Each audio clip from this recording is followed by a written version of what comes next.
નમસ્કાર દોસ્તો, સ્વાગત છે તમારા બધાનું ફરી એક નવા વિડીયોમાં। પોલીસ કોન્સ્ટેબલ વિશે જે નવા આરઆર બનવાના છે તેની વિશે ખુશીના સમાચાર આવી ગયા છે। ગુજરાત પોલીસ કોન્સ્ટેબલની ભરતી આવવાની છે તેની વિશે જે ખુશીના સમાચાર છે તેનો વિડીયો હવે આપણે શરૂ કરીએ તે પહેલાં જો તમે ચેનલમાં નવા હો તો ચેનલને સબસ્ક્રાઇબ કરી નાખજો, કેમ કે આપણે આમાં પોલીસ કોન્સ્ટેબલ વિશે નવી અપડેટ લાવતા રહીએ છીએ। તો હવે ખોટો ટાઈમ બગાડ્યા વિના વિડીયોને શરૂ કરીએ। પોલીસ ભરતીના નિયમોને હવે આખરી ઓપ અપાશે। ગૃહ રાજ્યમંત્રી હર્ષ સંઘવીની અધ્યક્ષતામાં એક બેઠક મળવા જઈ રહી છે।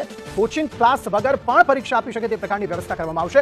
શારીરિક કસોટી અને લેખિત કસોટીમાં પણ ફેરફાર કરવામાં આવશે। તો આ અંગે એક બેઠક મળવા જઈ રહી છે હર્ષ સંઘવીની અધ્યક્ષતામાં કે કોચિંગ ક્લાસ વગર પણ કોઈ વ્યક્તિ, કોઈ વિદ્યાર્થી, ઉમેદવાર જે છે તે પરીક્ષા આપી શકે તેવી વ્યવસ્થા કરવામાં આવશે। ઉપરાંત શારીરિક કસોટી અને લેખિત કસોટીમાં પણ ઘણા ફેરફાર કરવામાં આવશે।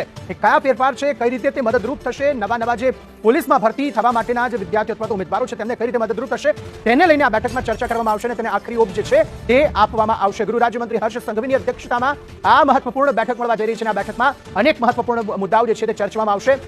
ખાસ એક મુદ્દો કે કોચિંગ ક્લાસ વગર કઈ રીતે કોઈ પણ ઉમેદવાર જે છે તે પરીક્ષા આપી શકે તે માટેની યોગ્ય વ્યવસ્થા જે છે તે કરવા માટે આ મહત્વપૂર્ણ બેઠક જે છે તે મળી રહી છે।